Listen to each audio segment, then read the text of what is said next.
کل ایک اجلاس ہوتا ہے، اجلاس میں جسٹس یحییٰ آفریدی صاحب چیف جسٹس آف پاکستان جو ہیں وہ تشریف لاتے ہیں، اور اس کے جسٹس منصور علی شاہ صاحب ہیں، جسٹس منیب اختر صاحب تھے،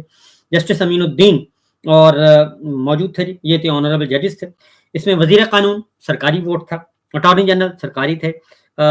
اور ایڈوکیٹ اختر حسین وہ بھی پاکستان بار کونسل سے، Farooq H Naek Pakistan bar council, Sheikh Aftab Ahmad جو تھے وہ مسلم لیگ نواز کے تھے، اور جوڈیشل کمیشن اجلاس میں خاتون رکن خورشید بھروچا وہ بھی سرکاری تھیں، اور اسٹیبلشمنٹ کی نمائندہ اسمبلی جاتی ہیں، اور پرویز مشرف صاحب کے زمانے میں وہ سینیٹر رہ چکی ہیں۔ یہ آج شریک ہوئے جی۔ پیپلز پارٹی اس میں بطور جماعت پیپلز پارٹی نہیں آئی، اور اس اجلاس میں، اور عمر ایوب موجود تھے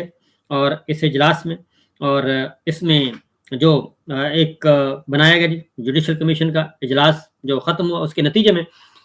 7 رکنی آئینی بینچ تشکیل دیا گیا، اور جس میں جسٹس امین الدین خان، جسٹس عائشہ ملک ان کو پنجاب سے لیا گیا، اور جسٹس امین الدین کو آئینی بینچ کا سربراہ مقرر کیا گیا۔ نعیم اختر افغان ان کے ساتھ دوسرے ہیں، اور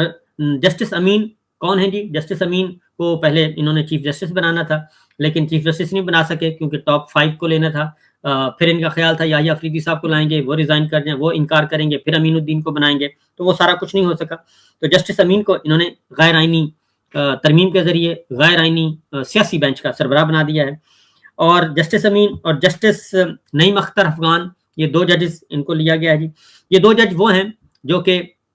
پاکستان تحریک انصاف کا وجود ہی نہیں دیکھنا چاہتے، اور عمران خان کا وجود ہی نہیں دیکھنا چاہتے، اور جو مخصوص نشستوں کا فیصلہ ہے اس میں انہوں نے یہ 2 ججز نے علیحدہ سے اپنا ایک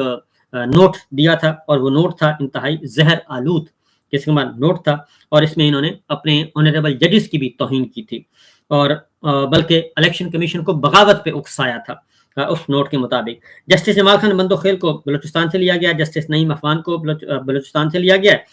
بلوچستان سے 2 جج نامزد کیے گئے ہیں۔ پھر جی جسٹس محمد علی مظہر اور جسٹس حسن اظہر رضوی سندھ سے لیے گئے ہیں، اور جسٹس مسرت ہلالی خیبر پختونخوا سے لیے گئے ہیں، اور دوسرے ووٹ تھے اطہر من اللہ صاحب خیبر پختونخوا سے، ان کو ڈراپ کر دیا گیا، ان کو نہیں لیا گیا۔ تو یہ ووٹ وہاں پہ برابر ہو گئے تھے۔ مزے کی بات یہ ہے کہ ووٹ برابر ہو گئے تھے، اور ووٹ برابر ہوئے تو پھر جسٹس امین الدین خان نے اپنا ووٹ دیا، اور انہوں نے کہا کہ میں ہی آئینی عدالت کا سربراہ ہوں۔ تو یہ آئینی عدالت کے سربراہ جو ہیں وہ خود ہی اپنے ووٹ کے ذریعے منتخب ہو گئے۔ تو یہ تو صورتحال ہے۔ اور آئینی بینچ کی مخالفت میں جی جو ووٹ ڈالے گئے اس میں شبلی فراز صاحب تھے، عمر ایوب، جسٹس منصور شاہ صاحب اور جسٹس منیب اختر صاحب، اور چیف جسٹس یحییٰ آفریدی صاحب بھی اپوزٹ تھے، کیونکہ وہ یہ نہیں چاہتے تھے جو بینچ بنایا گیا ہے اس بینچ کی مخالفت کی، بلکہ تجویز آئی تھی کہ فل کورٹ بنایا جائے، فل کورٹ کو آئینی بینچ کا درجہ دے دیا جائے۔ یہ تجویز تھی، اور یہ معقول تجویز تھی، اور یہ سب کی طرف سے آئی، اور چیف جسٹس یحییٰ آفریدی صاحب بھی یہی چاہتے تھے، اور جسٹس منصور علی شاہ صاحب، جسٹس منیب اختر صاحب چاہتے تھے، عمر ایوب صاحب کی بھی یہی تھی، شبلی فراز صاحب کی بھی یہی رائے تھی، لیکن ان کو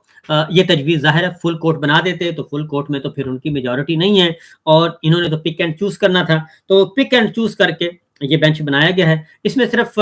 2 آنریبل جج ہیں جی جو کہ انڈیپینڈنٹ کہہ سکتے ہیں، جو کانسٹیٹیوشن کی بالادستی پہ یقین رکھتے ہیں، اور باقی ان 7 میں سے 2 سے 3 ججز میکسیمم 3 نمبر ہیں جو کہ ہیں، باقی 4 جو نمبرز ہیں وہ ہمیشہ ادھر ہی جائیں گے جہاں پہ سرکار کہے گی، اور سرکار راول پنڈی کی سرکار ہو یا پھر اسلام آباد کی سرکار ہو، ادھر سے زیادہ تر راول پنڈی کی سرکار ہے، ادھر سے جو حکم آئے گا وہ یہ فیصلہ کریں گے، یہ جو غیر آئینی سیاسی بینچ ہے۔ اور اس کے علاوہ یہاں سے کسی قسم کی کوئی توقع نہیں کی جا سکتی، کیونکہ اب تک اگر ہم ماضی قریب کے فیصلوں کو دیکھیں تو اس میں جو ہمیں نظر آئے، جسٹس امین صاحب ہمیشہ سے بہت ایکسٹریم لیول کے ہیں۔ ایون یہ جو فوجی عدالتوں میں فوج کی تحویل میں سیاسی کارکنان ہیں ایک طویل عرصے سے 9 مئی سے، ان کا مقدمہ بھی انہوں نے سنا، اور اتنا ریلیف بھی نہیں دیا کہ کوئی ڈائریکشن پاس کر دیں جو فوج کی تحویل میں ہیں سیاسی کارکنان، ان کے بارے میں انہوں نے کوئی ریلیف نہیں دیا۔ یہ اس بینچ کے سربراہ تھے جسٹس امین صاحب، لہذا یہ بالکل ساؤتھ پنجاب سے ان کا تعلق ہے، تو انہوں نے کوئی ریلیف نہیں دیا، اور اس لیے یہ اس حد تک جو ہے وہ، اور پھر مخصوص نشستوں کا فیصلہ میں آپ کو بتا چکا ہوں. تو لہٰذا جسٹس امین صاحب جو سربراہ بھی ہیں اور ان سے کوئی آپ توقع نہیں کر سکتے, انہوں نے ہمیشہ کوئی بھی فیصلہ ہو انہوں نے سیاسی جو جدھر اسٹیبلشمنٹ یا جدھر گورنمنٹ ہے ادھر وہ گئے ہیں, اس کے علاوہ انہوں نے کوئی فیصلہ نہیں. جسٹس نعیم افغان وہ بھی اسی طریقے سے ہیں. جسٹس جمال خان مندوخیل وہ بھی دوسری سائڈ پہ ہیں جی, اور جسٹس جمال خان مندوخیل بھی کبھی بھی نہیں آئے انڈیپینڈنٹلی, مخصوص نشستوں کے فیصلے میں بھی وہ دوسری طرف تھے. اور پھر اس کے بعد جسٹس ہلالی ہیں, وہ ظاہر ہے وہ جدھر ہوا کا رخ ہوگا وہ ادھر جائیں گی, اور وہ ہوا کا رخ وہی ہوتا ہے جو تگڑا رخ ہے. تو یہ تو سارے کے سارے جناب ادھر ہیں. اور ایک جسٹس عائشہ ملک صاحبہ ہیں جی, جو کہ امید کی کرن ہے, اور ان کو مائنورٹی میں رکھا گیا ہے, اور ان کو جسٹس امن اللہ صاحب کو شامل کر لیا جاتا تو یہ بینچ تگڑا ہونا تھا, لیکن نہیں کیا گیا. اور جسٹس سندھ سے جسٹس مظہر صاحب ہیں جی, تو یہ ایک بینچ اس طریقے سے ان کو بینچ کو بنایا گیا ہے, اور یہ بینچ خاص طور پہ ترتیب دیا گیا ہے اسی انداز سے, اور کہ جو بھی فیصلہ آئے گا ان کے سامنے, جو بھی کیس آئے گا وہ یہ فیصلہ کریں گے. یہ اپنے ہی خلاف کا فیصلہ جو ہے, انہی کے خلاف فیصلہ جو آئے گا وہ یہ خود ہی سنیں گے. تو اس لیے جناب اب اس میں جو آتے ہیں جو پیپلز پارٹی ابھی تک ناراض ہے, اور پیپلز پارٹی جو وہ اس لیے ناراض ہے کہ جناب پیپلز پارٹی چاہتی تھی کہ ان کے 2 ممبرز ہونے چاہیے اس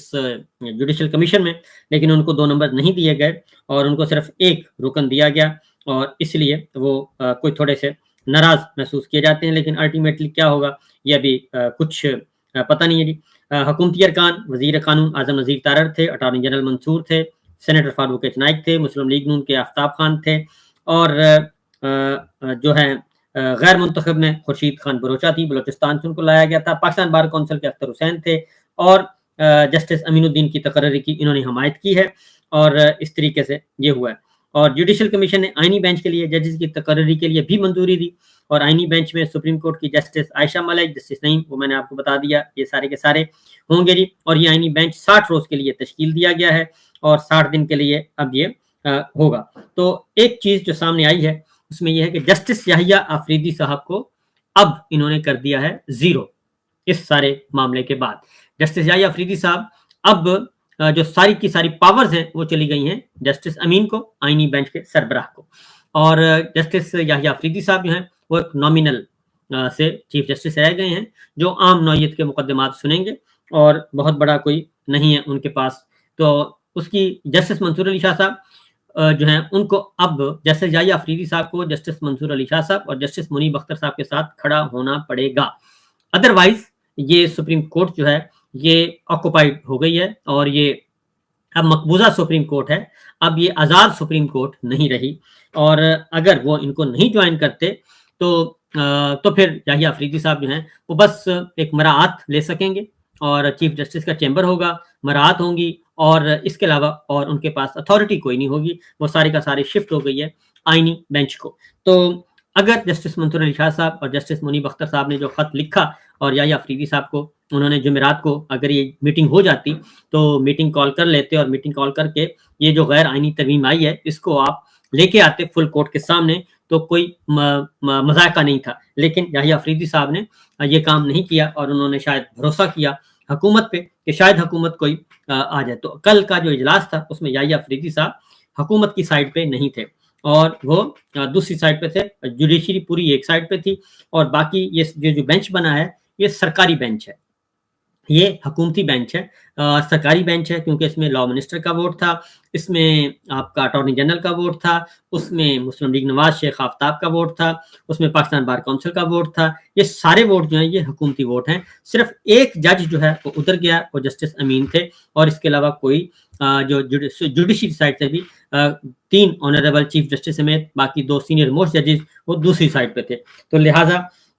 یہ بات ذہن میں رکھیے گا. اسی لیے یہ ساری چیزیں جو رات ترمیم بھی کی گئی, ایکسٹینشن آرمی چیف کی ایکسٹینشن, وہ بھی اسی سلسلے کی کڑی ہے. اب یحییٰ آفریدی صاحب کو سوچنا ہے جناب کہ انہوں نے قاضی فائز عیسیٰ بننا ہے یا پھر چیف جسٹس آف پاکستان بننا ہے. عزت کمانی ہے اور آئین کی حفاظت کرنی ہے, جو کہ انہوں نے حلف اٹھایا ہے.